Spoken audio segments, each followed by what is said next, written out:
That is powerful stuff. I'm wondering if we can talk about the relationship between stress and eating. And I think that's also a great opportunity for us to talk about the opioid system. A lot of people are familiar with the so-called opioid epidemic and opioid crisis. Sadly, far too many people are dying of fentanyl overdoses, and we all know about the OxyContin epidemic, and all of these people addicted to opioids. And that's not really what this is about. What we're about to talk about is the fact that we have an opioid system within us that is neurons and other cell types that can release substances into our brain and body that make us feel less pain and make us feel sedated, but at a healthy level, right?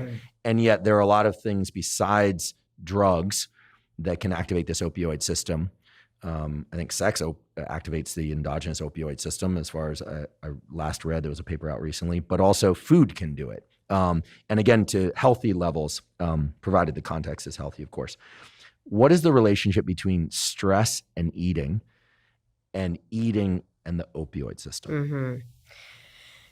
Stress and eating is an interesting one. So most people, when they feel stressed, or, I'm just going to ask you, do you eat more or less when you're stressed? Less, definitely. I feel like I can go 2-3 days without food when I'm really stressed.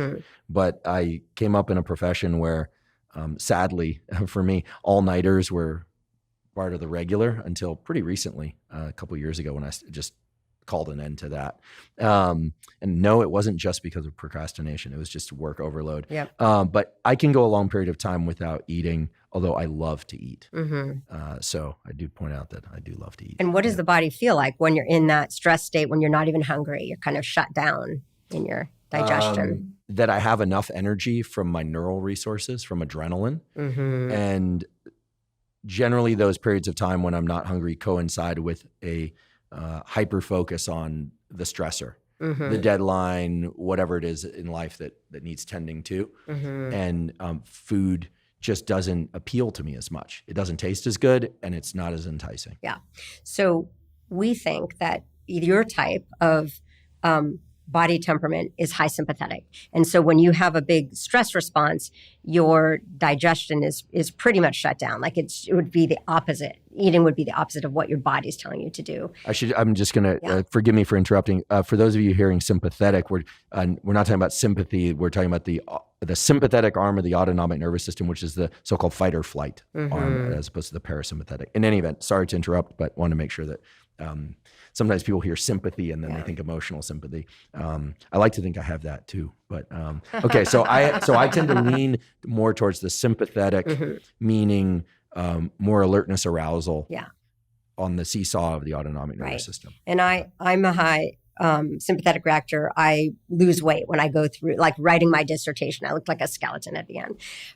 But that's not what most people complain about. It's not weight loss. Most people complain about overeating or binge eating when they're emotional, when they're stressed. And so that's the more common pattern. And what that looks different both in the brain and biologically.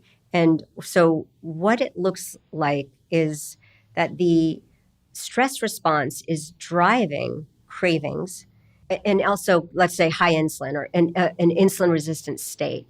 And what goes along with that is tending to be overweight or have obesity. And so just by, whether it's through conditioning or genetics, having that kind of larger body with a big stress-eating temperament, that is a challenge in life. And I've worked with people with different eating conditions, eating disorders, binge eating, and it is what's hard about it is, number one, it's very common and normative to just feel like you can't feel satiated. So it's this compulsive eating tendency that stress brings you to. And so what it means, we measure this, it's very easy to measure. It means that people feel like they can't control their eating, they don't get full, they think about food a lot. And so stress kind of exacerbates that tendency. And that is it's a common phenotype. Like we've studied it, and maybe 50% of people with obesity have that. Do lean people have that? Some, not many, like less than 20%. But what they also have is this tremendous kind of diet, what we call dietary strain or control over their eating. So they are able to not overeat, even though they're thinking about food a lot. So that is, that explains that unusual body of someone who's really more still has those compulsive traits. So why does this matter? This makes it really hard to eat well, because when you're stressed, you're craving the comfort food, the high fat, high sugar, high salt, depending on your temperament.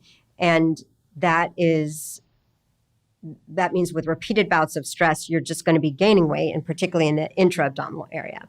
That's what we've seen. We've seen it cross-sectionally. We've seen it in rat studies and mice studies, and now we've seen it in people. And many for about 10 years, I studied this. And the question was, is what's happening in people the same thing that's happening in mice? If you stress them out and you give them Oreos, the mice develop binge eating. They get really compulsive, and they get this, terrible metabolic health profile, metabolic syndrome, where their round, their belly fat basically expands like a cushion. And that's because that's this really good immediate source of energy during stress. So we're really well wired to, if our body thinks we're under chronic stress, we're going to store stress fat or abdominal fat so we can just mobilize that in a second. And then the second question we've asked is, can you reverse that with different interventions? Can you block the compulsive eating? So I can tell you what we found there. But the opioid system that you mentioned is certainly involved. And in studies with lean people and people with obesity, my colleague Rajita Sinha at Yale has basically found that when you stress them out, people with obesity are having a different reward response. And the more insulin resistant they are, the more their reward center lights up during stress. And what's causal there? Like, what's the chicken, what's the egg? Yeah. So, because I can imagine these were people that at one time were not obese, who got stressed. Mm-hmm. The opioid system reacted in a particularly potent way to food, mm-hmm. and they were able to clamp their stress. And so then they become sort of binge eaters in the context of stress. Yeah. And that leads to insulin insensitivity. Exactly. I could also imagine that they were insulin insensitive. Mm-hmm. Therefore, they need to eat more in order to feel kind of an increase in satiety, because mm-hmm. we know this now based on brain and body mechanisms. And then that set off a cascade of things leading to obesity. Yeah. Not that it necessarily matters, but what's causal? Do we know if I think it really does matter. I think there's been a mistake of kind of confounding all obesity with food addiction and metabolic disease, and it's completely heterogeneous. So I think it's the developmental path that you're describing, which is that there's a tendency toward having a bigger reward response and hunger during stress. So it becomes a way of coping, a lifestyle, and that is a pathway toward obesity. And so some obese people have a dysregulated stress response, but not all of them. I mean, it really is a certain type of person. So that's why we target people with cravings in all of our intervention studies. Now, we want to know who has more of the compulsive eating type, because they need a different set of skills to cope with stress and to lose weight, if that's their goal. There's a drug, I'm sure you're familiar with naltrexone, which it can block the opioid receptor. Mm-hmm. It's used to block the opioid receptor in the context of different types of addiction. Have people tried to use naltrexone in the context of binge eating, and does it help people lose weight? Because it presumably reduces some of the rewarding properties of food. That's one of the very few drug combinations that has been used for binge eating. So it was a combination of naltrexone and Wellbutrin. And I'm not sure at this moment how much that's favored for binge eating, but certainly the early trials showed that it really does damp down on the compulsive eating. Interesting. So is that a commonly prescribed kit of drugs now for obesity? I know there's a lot of excitement nowadays about these semaglutide analogs, because they do seem very effective in blocking hunger, especially in type 2 diabetics. I don't know if you're familiar with, but they're sort of all the rage, mostly because people saw the before and after photos of Elon. He had his shirt off on a boat, and there were some not so nice comments made about him. And then sometime later, he was quite a bit lighter, and he announced that he had been taking one of these semaglutide agonists. Yeah. I really hope that we come up with safe and effective drugs. And one thing to think about is that the challenge that we all have, particularly if we're prone to obesity, is the toxic food environment, and particularly the refined sugar. And regardless of what we're on, metformin or one of these drugs, we override it with our diet. And really, the improved nutrition is the only way to solve it as a public health problem. I mean, the drug companies are saying everyone should be, everyone with a certain BMI should be on one of these new drugs. And it's just rubbish, and it's not going to lead to long